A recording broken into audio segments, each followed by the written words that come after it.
The first thing the galaxy learned about humans was that they were small, soft, and alarmingly easy to underestimate, and the second thing it learned was usually learned too late.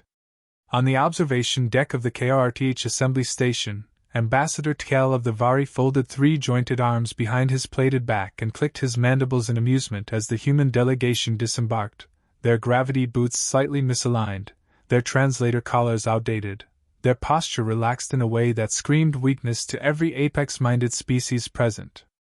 Around them, representatives of civilizations that had clawed their way up death worlds and asteroid wars watched with polite contempt, already drafting reports about how this fragile species would fold under real pressure. Captain Mara Ionescu felt those eyes on her and smiled anyway, because smiling made predators uncomfortable when they didn't understand it. She was human standard height, which meant she barely reached the chest plates of most aliens in the chamber, and she wore a stained utility jacket instead of ceremonial armor, because Earth had sent her as a cultural liaison, not a conqueror. At her side shuffled Gene Park, xenobiologist, grill enthusiast, and the only man who had argued harder than her for bringing a portable cooking rig onto a first contact station. Behind them came a crate sealed with hazard markings and the cheerful warning label. Live specimen, handle with care. Tkell gestured toward the crate with one hooked finger. You arrive with cargo, he said through the translator, his tone dripping with superiority. Is this a defensive organism? A symbiont? Or perhaps a pet like the ones your species uses to compensate for physical inadequacy? It's dinner, Jean said, bright and honest, and the chamber went quiet enough that the hum of the station's core felt suddenly loud. Laughter rippled from the delegates, a chittering, roaring sound from throats built to intimidate. The KRTH, massive and horned, thumped the floor in amusement. The Silixi fanned their venomous crests. Even Tkell's mandibles twitched. You jest, the Vari ambassador said. Your biological data places you among the weakest sapients to reach interstellar travel. You lack claws. Your hides are thin. Your musculature is inefficient. You cannot possibly hunt apex predators. Mara shrugged. We don't hunt them, she said.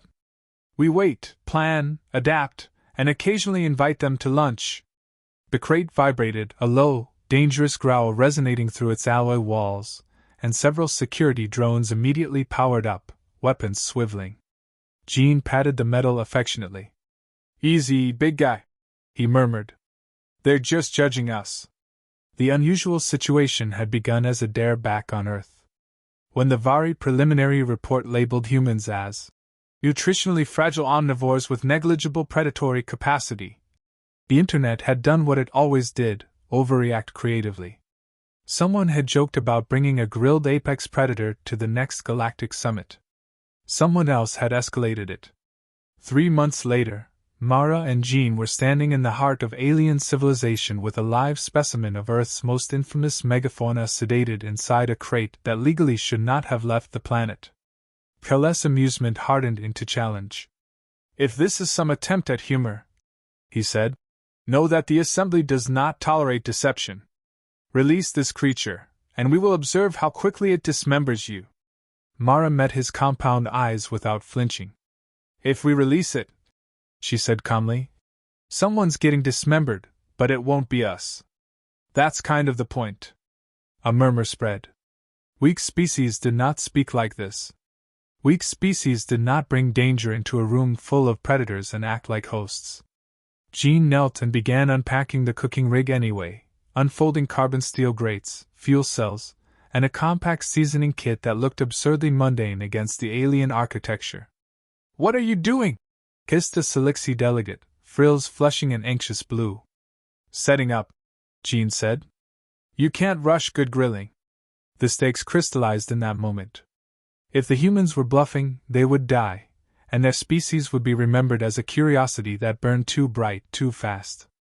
If they were not bluffing, then the entire galactic hierarchy, built on tooth, claw, and terror, would have to reevaluate a species that looked at apex predators and thought in terms of recipes.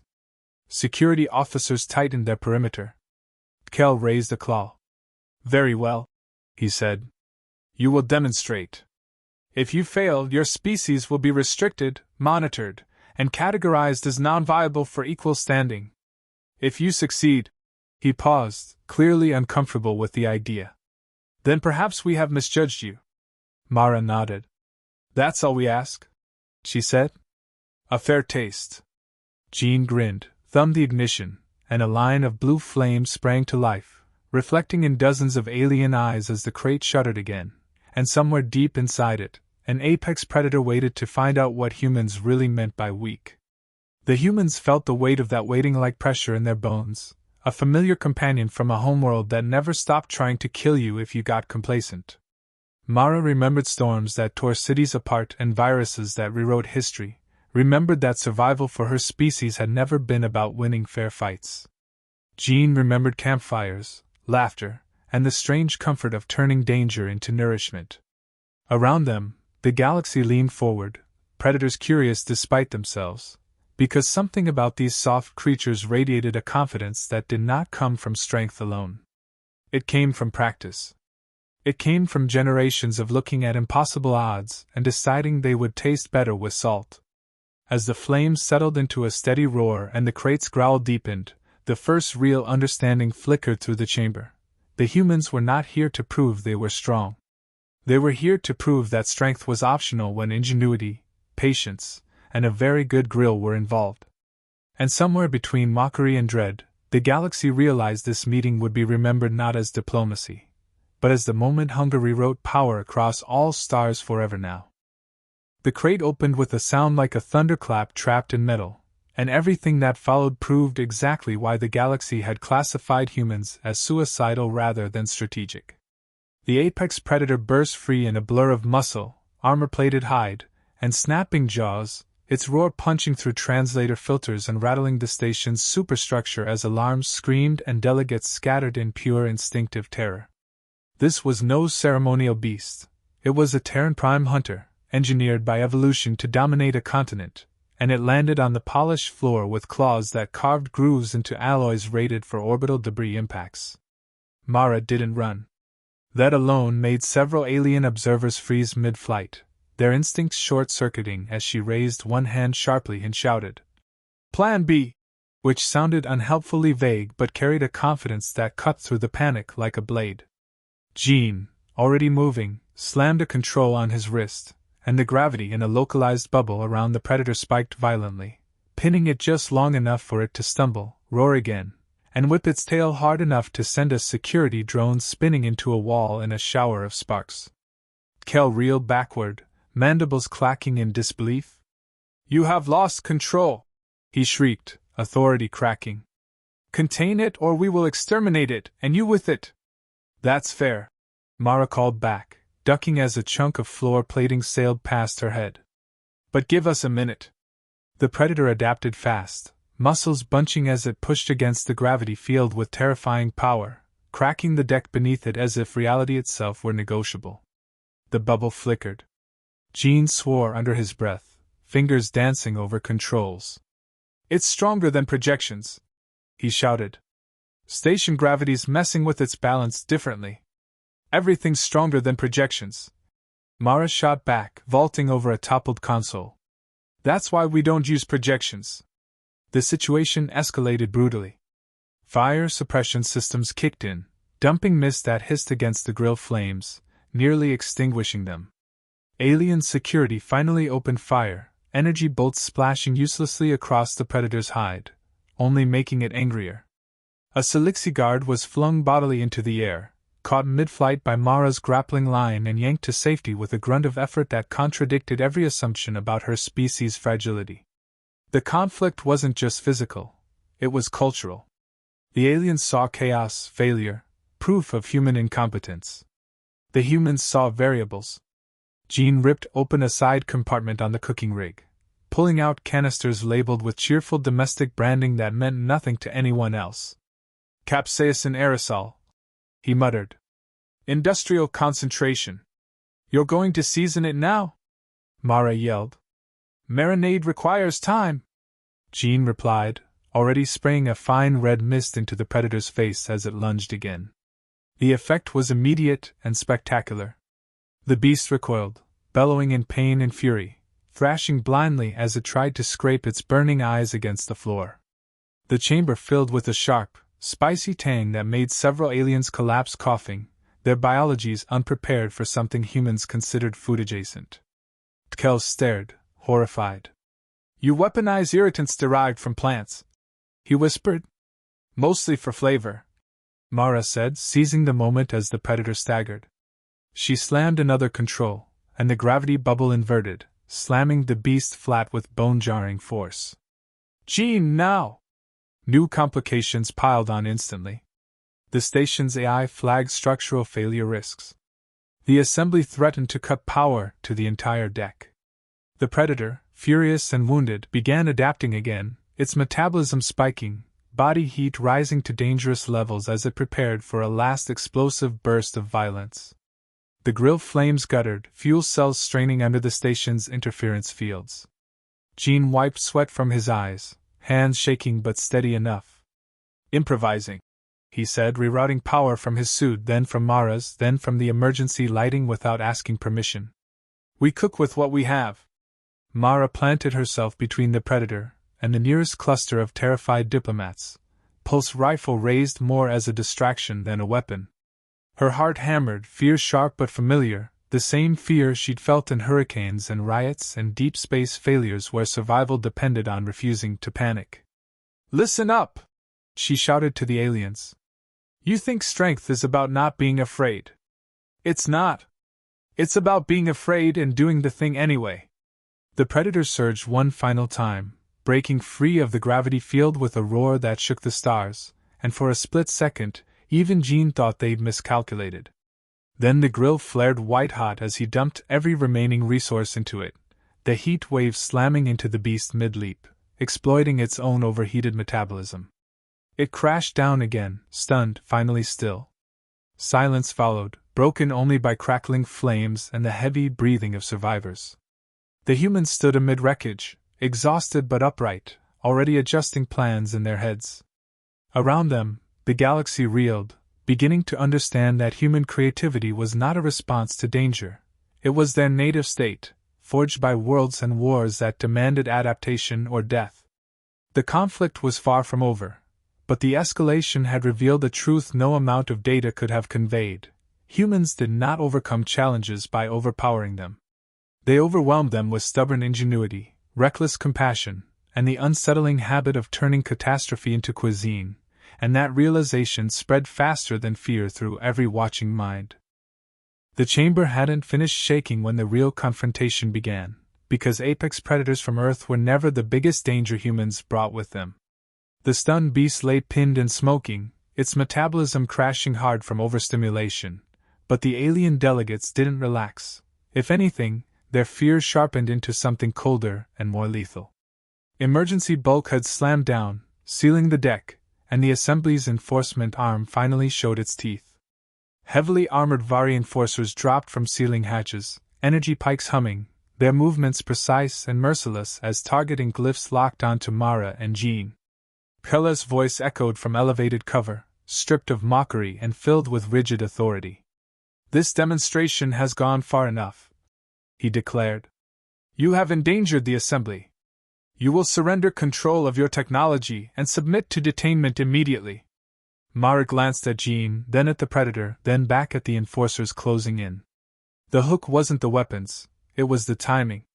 The galaxy wasn't reacting to a monster on the floor anymore. It was reacting to the idea that humans had done all of this on purpose. "Detainment?" Mara asked lightly, lowering her rifle but not stepping back. "That seems premature. We haven't even served the main course." The enforcers advanced anyway. One miscalculation, that humans would hesitate when faced with organized force, became the spark that lit everything. Gene exhaled slowly, centering himself the way he did before lighting a grill in bad weather.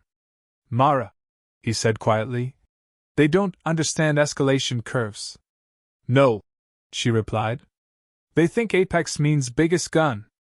The predator twitched, muscles spasming as its systems fought sedation, and the station's AI began screaming warnings about thermal spikes and biological instability. The Vari didn't hear those warnings. They were focused on control, on restoring hierarchy before it slipped away completely. An energy pike discharged, grazing Jin's shoulder, spinning him sideways with a grunt of pain.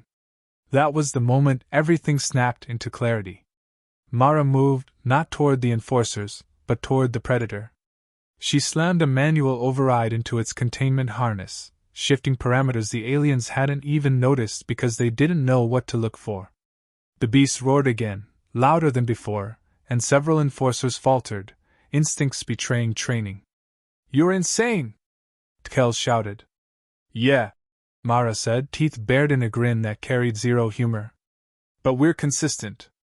The climactic confrontation unfolded in layers, each one worse than the last for anyone who wasn't human. The predator surged upright, restrained but active, its body radiating heat like a living reactor. Jin forced himself back to his feet, pain screaming through his arm as he rerouted the grill's output directly into the harness.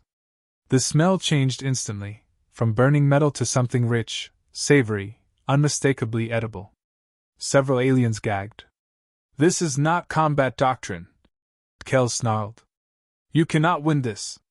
"We're not trying to win," Jin said hoarsely. "We're trying to finish."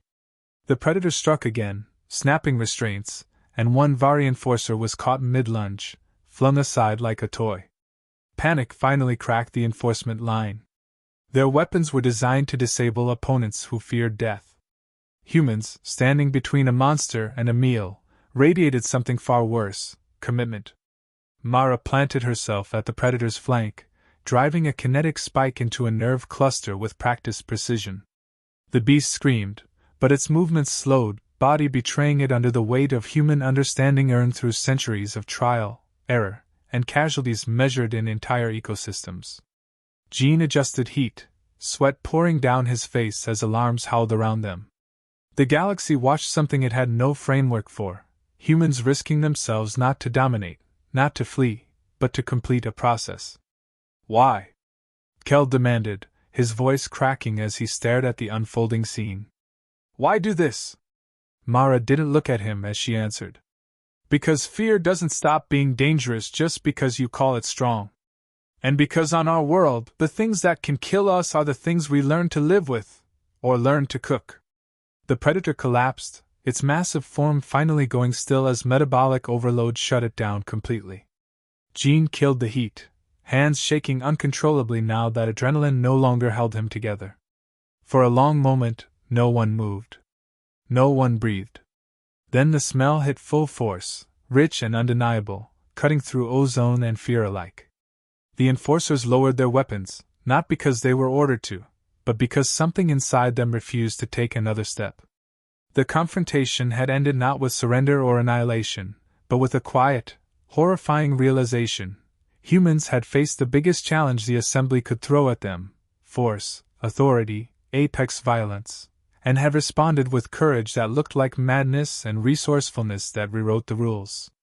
Mara finally turned to Tkel, eyes tired but steady. "You wanted to know if we're weak," she said. "This is what weak looks like when it survives long enough to learn." The silence that followed wasn't empty. It was full of recalculation, of power structures bending under the weight of a species that didn't conquer predators by becoming bigger monsters, but by understanding them, enduring them, and when necessary, putting them on the fire. The silence didn't last, because silence never survived humans for long. It broke first with a soft, almost polite chime from the station AI, announcing that environmental stability had been restored, then with the uneasy shifting of alien bodies as delegates realized they were still alive, still intact, and standing in a room that now smelled suspiciously like a feast. The apex predator lay motionless, steam curling from its hide, not as a symbol of dominance but as something fundamentally altered, danger transformed into sustenance. Mara exhaled slowly, the tension draining from her shoulders in waves that left her suddenly exhausted. She leaned against the scorched grill frame and laughed once, a short, breathless sound that startled everyone within earshot. "Well," she said, "that could have gone smoother." Jin sat down hard on the floor, back against the cooking rig, cradling his injured arm while grinning like a man who had just pulled off the worst idea of his life. "You say that every time," he replied. And every time, we're still here. Kel descended from his elevated position with deliberate care, each step heavy with the weight of a worldview collapsing under its own assumptions. He stared at the predator, then at the humans, then at the grill, his mandibles twitching as if trying to find the right configuration for words that had never existed in his language before.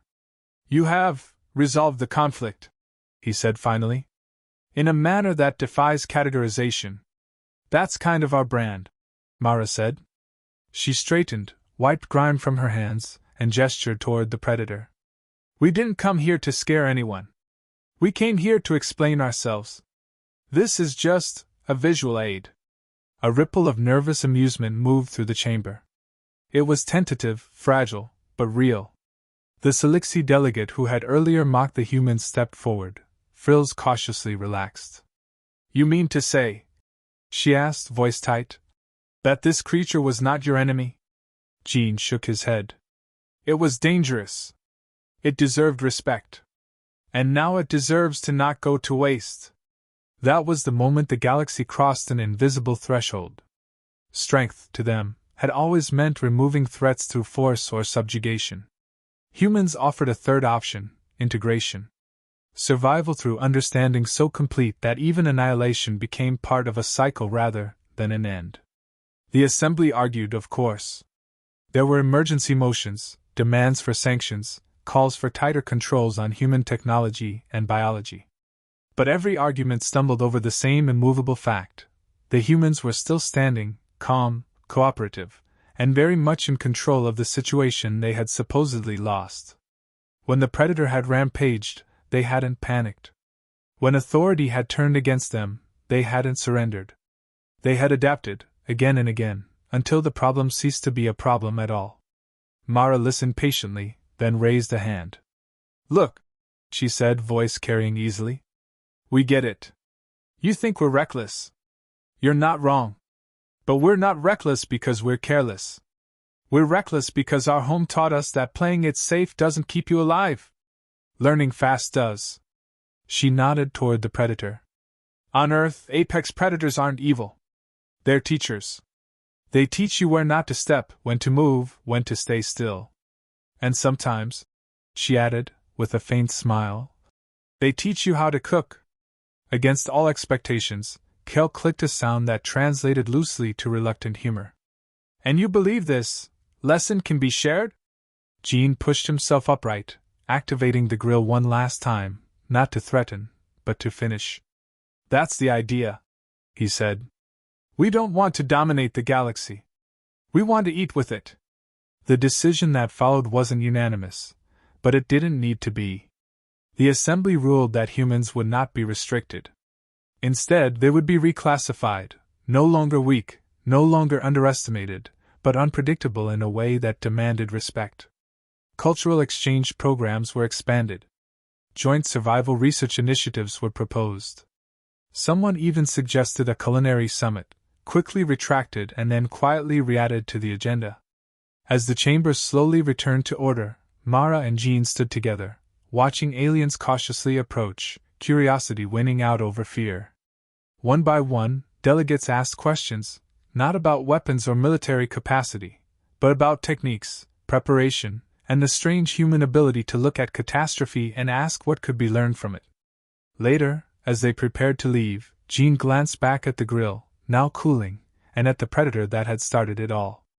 You think they'll ever really understand us? He asked. Mara considered the stars beyond the viewport, endless and indifferent. Maybe not, she said. But they don't need to. They just need to stop calling us weak. Jean laughed softly. Fair. As their ship undocked, news of the incident raced ahead of them, retold and reshaped with every transmission. The day humans faced an apex predator under alien guns and chose creativity over conquest.